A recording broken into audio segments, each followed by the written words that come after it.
할렐루야, 메리 크리스마스. 오늘은 이쪽만으로 보면 되겠네요. 자, 오늘은 요한복음 말씀을 가지고 끝까지 사랑하시느니라 라는 말씀으로 함께 하나님 말씀 나누기를 원합니다. 특별히 대림절 4번째 주일날 하나님 앞에 나오신 여러분들을 주님의 이름으로 축복합니다. 요한복음 13장에 보면은 예수님께서 제자들의 발을 씻기는 세족시의 그런 어떤 장면들이 나타납니다. 예수님께서 십자가에 지기 바로 전날 목요일 밤에 제자들의 발을 씻어 주시죠.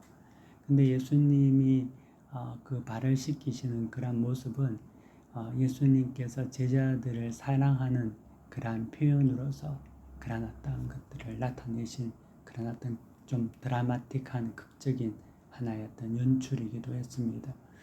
우리가 사랑을 표현할 때 여러 가지로 표현할 수 있죠. 허그를 할 수도 있고, 키스를 할 수도 있고, 아니면 손을 잡아줄 수도 있고, 이런 어떠한 표현들을 우리가 사용할 수 있는데 예수님께서는 스승이지만 제자들의 발을 씻김으로 그분의 사랑을 보여주셨다는 거죠. 그런데 이 예수님께서 제자들의 발을 씻기는 이 장면은 요한이 이를 보고 자기 사람들을 사랑하시되 끝까지 사랑하시느니라 라는 표현으로 예수님의 사랑을 나타내고 있다는 것을 우리가 주목해 볼 필요가 있다는 거죠. 여기서 끝까지 사랑한다 라고 할 때 이 끝까지라는 표현은 영원히, 충분히, 그리고 결정적으로 사랑했다라는 그런 의미를 가지고 있습니다. 예수님께서 제자들에게 또 그의 사랑하는 그 제자들을 죽음 직전, 그러니까 그 다음 날에 예수님이 십자가에 못 박혀 돌아가시는데 그 마지막 순간, 싱화적으로 보면 그 마지막 순간까지 제자들을 사랑하셨다는 겁니다. 그리고 또한 예수님은 그 제자들의 발을 씻으면서 그 제자 중에 하나인 가룟 유다가 자기 자신을 팔 것을 이미 알고 계셨거든요. 근데 그 제자, 자기를 팔 제자의 발을 씻기는 그러한 모습, 그것을 통하여서 관계적으로도 예수님께서는 끝까지 그를 사랑하셨다는 것을 우리가 알 수가 있는 거죠. 예수님은 자기의 목숨이 끝나는 그 마지막 시간적인 순간까지 사랑하셨고, 그리고 관계적으로 볼 때 자기를 배신하고 자기를 팔아는 길, 그러한 사람들에게, 그 사람 제자에게까지도 그는 사랑하셨다는 거죠. 그 사랑을 표현하셨다는 거죠. 이 모습은 예수님이 제자들에게 보여주셨던 이 모습은 하나님의 사랑을 대변하는 그러한 모습입니다. 하나님의 사랑 또한 처음부터 끝까지 사랑하시는 사랑인 거죠. 하나님은 태초부터 종말까지 우리를 사랑하십니다. 하나님은 끝까지 그의 백성들, 그리고 그가 창조한 이 피조 세계를 사랑하고 계시죠. 또한 관계적인 의미에서도 하나님은 태초 이후에 배반만 일삼고 하나님을 대적하고 그런 어떤 인류를 끝까지 사랑하고 있다는 거죠. 예수님의 가룟 유다를 사랑하시는 그런 모습과 하나님의 모습이 우리가 오버랩이 되면서 예수님의 사랑의 모습을 통하여서 하나님이 우리를 어떻게 사랑하는지를 예수님은 완전하게 구체화해 주셨다는 거죠. 그래서 예수 그리스도는 하나님 사랑의 증거이기도 합니다. 증언입니다. 요한복음 3장 16절에 보면 하나님이 세상을 이처럼 사랑하사 독생자를 주셨다라고 이렇게 말씀하는데, 여기서 이처럼 사랑하사, 그러면 이 이처럼은 어떤 뜻이냐라고 봤을 때 끝까지라는 그런 의미라는 거죠. 하나님이 세상을 끝까지 사랑하사 독생자를 주셨다는 거죠. 처음부터 끝까지, 그리고 절대 놓지 않는 사랑, 포기하지 않는 사랑, 변함없는 사랑, 그리고 오래 참는 사랑, 영원한 사랑이 예수님 안에 다 있다는 거죠. 이런 하나님의 사랑이 구체적으로 우리에게 이 땅에 구현된 날이 성탄이라는 거죠. 하나님의 사랑이 예수님을 통하여서 이 땅에 나타난 날이 성탄인 것이죠. 우리가 이 성탄을 기다리면서 끝까지 사랑하시는 하나님을 우리가 상상한다면, 우리가 묵상해 볼 때에 하나님께로부터 오는 그런 평안들이 우리에게 있습니다. 하나님의 사랑의 견고함을 우리가 상상해 본다면 우리에게 평안이 찾아오죠. 왜냐하면 끝까지 사랑하시는 그 예수님의 모습, 그리고 가룟 유다까지 사랑하시는 그 예수님의 모습을 통해서 우리는 우리에게 하나님께서 얼마나 하나님이 끝까지 나를 사랑하시고 또 나의 모든 실수와 범죄 가운데서도 우리를 지키시고 끝까지 사랑하시는지를 우리가 알 수 있다는 거죠. 그래서 하나님께서 우리를 끝까지 사랑하시고 특별히 비역해도 사랑하신다는 그러한 어떠한 하나님의 사랑을 우리가 묵상해 볼 때 우리에게 평안이 찾아오는 거죠.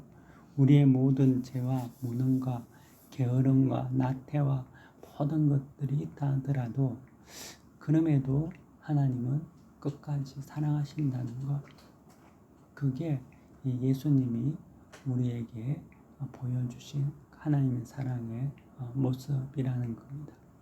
사랑하는 성도 여러분, 하나님께서 우리를 끝까지 사랑하신다 라는 것을 잊어서는 안 됩니다. 우리가 잘할 때도 하나님은 사랑하시겠죠. 못할 때도 하나님은 사랑하시죠. 하나님은 우리의 어떤 낮고 처남, 그리고 높고 낮음의 어떤 문제를 떠나서 하나님은 우리를 창조하신 아버지시고, 그렇기 때문에 하나님은 우리를 끝까지 사랑하신다는 거예요. 자녀들이 태어나면 부모가 그 자녀를 사랑하지 않습니까? 근데 특별히 못난 자녀일수록 부모가 자녀를 더 사랑하죠. 더 보호해 줄 일들이 많은 거죠. 이렇듯 하나님은 우리를 낳으신 분이고 우리를 만드신 분입니다. 그렇기 때문에 하나님은 특별히 하나님의 필요, 하나님을 원하는, 하나님께 간구하는 모든 자에게 특별한 관심이 있다는 거죠. 그래서 우리가 그 하나님의 사랑을 잊지 않고 우리가 살아가야 할 줄 믿습니다. 성경에 보면은 요나단이라는 인물이 나오는데요. 이 요나단은 사울의 아들로서 이 사울 왕조의 두 번째로 이제 왕이 될 그런 어떤 사람이었습니다. 근데 이 요나단은 그때 이제 다윗이라는 그런 어떤 이제 사람을 만나게 되고, 요나단은 다윗의 용맹함과 하나님에 대한 진실한 사랑을 보고 그를 사랑하게 됩니다. 비록 그는 사울 왕가에서 제 왕위를 이어야 하는 자였음에도 불구하고 다윗이 하나님께서 선택한 자라는 것을 알게 됩니다. 그리고 그는 그 사실에 하나님 앞에서 자기 자신을 내려놓고 시기와 질투가 아닌 진실한 마음으로 다윗을 끝까지 사랑하죠. 그리고 다윗을 보살펴 줍니다. 요나단은 끝까지 다윗을 사랑한 그런 어떤 사람이었죠. 구약 성경에 룻기라는 책이 있는데 이는 이방 모압 여인 룻의 이야기를 담고 있습니다. 룻은 시어머니 나오미를 사랑하고 끝까지 섬긴 그런 여인입니다. 나오미는 남편과 두 아들을 다 잃고 과부가 되어서 처량하게 이제 고국 땅으로 돌아가게 되었습니다. 룻은 모압 여인으로서 자기의 시어머니를 버릴 수가 있었지만 그러지 않았습니다. 그녀는 어머니를 따라서 유대 땅으로 들어오죠. 그녀의 고백이 이렇습니다. 어머니가 가시는 곳에 나도 가고 어머니가 머무시는 곳에 나도 머물며 어머니의 백성이 나의 백성이 되고 어머니의 하나님이 나의 하나님이 될 것이다. 어머니가 죽으시는 곳에 나도 죽어 그곳에 묻힐 것이라. 이렇게 나오미가 루시 시어머니 나오미에게 이렇게 말하는 겁니다. 끝까지 나오미를 사랑했고 또 따라갔고 섬긴 것을 우리가 볼 수가 있습니다. 결국 룻은 다윗의 증조모가 되는 그러한 은혜가 있게 되죠. 그리고 예수 그리스도의 족보에 오르는 여인이 됩니다. 이렇듯 끝까지 사랑하는, 끝까지 섬기는 그러한 어떤 모습 속에 하나님의 숨겨진 보화가 있는 것을 볼 수가 있습니다. 끝까지 사랑하는 것은 하나님을 사랑하는 자들의 모습이라는 거죠. 하나님을 닮은 자들의, 그리스도를 닮은 자들의 모습이죠. 바울은 사랑에 대해서 말할 때 고린도전서 13장에서 사랑의 특징을 오래 참음이라고 말하고 있습니다. 사랑은 오래 참는 거죠. 끝까지 참는 거죠. 예수님이 보여주신 것처럼 죽음 직전까지 그리고 가룟 유다를 품으신 것처럼 끝까지 오래 참고 사랑하는 것, 그것이 그리스도의 사랑이고 또 우리에게 보여준 하나님의 사랑입니다. 베드로는 예수님을 사랑했습니다. 그는 예수님께서 자기의 십자가 죽음을 예고했을 때 다른 사람은 다 버릴지라도 자기는 절대 주님을 버리지 않겠습니다 라고 호언장담을 했습니다. 하지만 두려운 그날이 왔을 때 베드로는 주님을 3번 부인하고 도망치고 말죠. 배신하고 맙니다. 그것은 다른 제자들도 마찬가지였습니다. 이후 주님은 갈릴리 바닷가에 베드로를 다시 찾아오십니다. 그리고 그에게 묻습니다. 요한의 아들 시몬아, 내가 나를 사랑하느냐? 라고 묻죠. 근데 이 요한의 아들 시몬이라고 부르는 이 호칭 자체가 다정함을 표현한, 의미하는 그런 어떤 표현이라고 합니다. 베드로야 라고 부르지 않고 주님께서 요한의 아들 시몬아 라고 한 것은 이미 베드로의 그 자기 자신의 실패로 인한 두려움과 부끄러움과 그 초라함을 아셨던 거죠. 그래서 주님은 베드로에게 다정한 목소리로 그에게 부르시고 내가 나를 사랑하느냐라고 말씀하십니다. 물으십니다.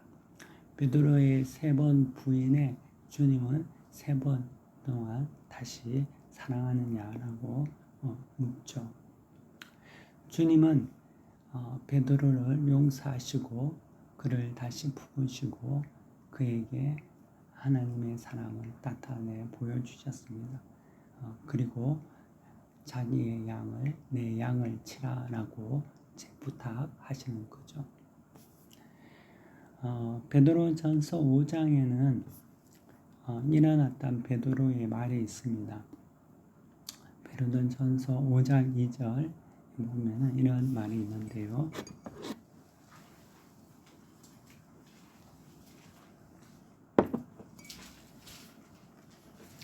너희 중에 있는 하나님의 양무리를 치되 억지로 하지 말고 하나님의 뜻을 따라 자원함으로 하며 더러운 이득을 위하여 하지 말고 기꺼이 하며 또 3절에 보면 양무리의 본이 되라 라고 이렇게 베드로는 말하고 있습니다.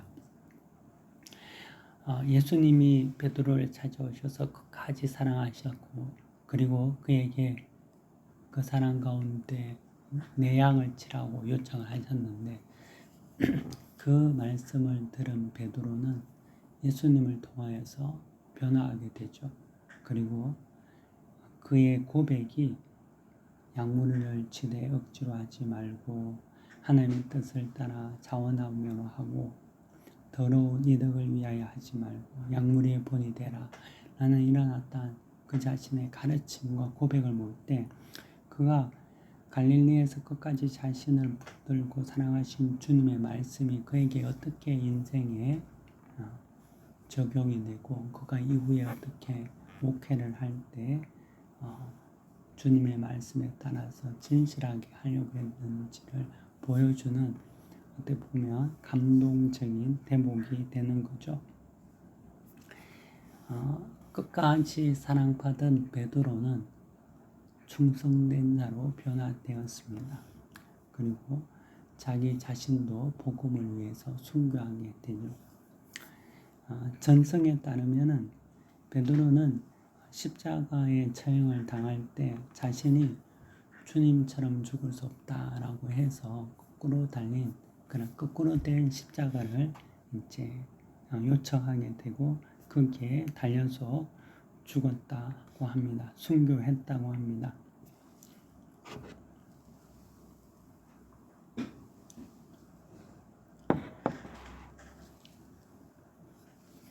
이렇듯 끝까지 사랑하시는 그 주님, 그 사랑에 베드로가 주님의 그 사랑 안에서 어떠한 삶을 살았는지를 우리가 볼 수가 있죠.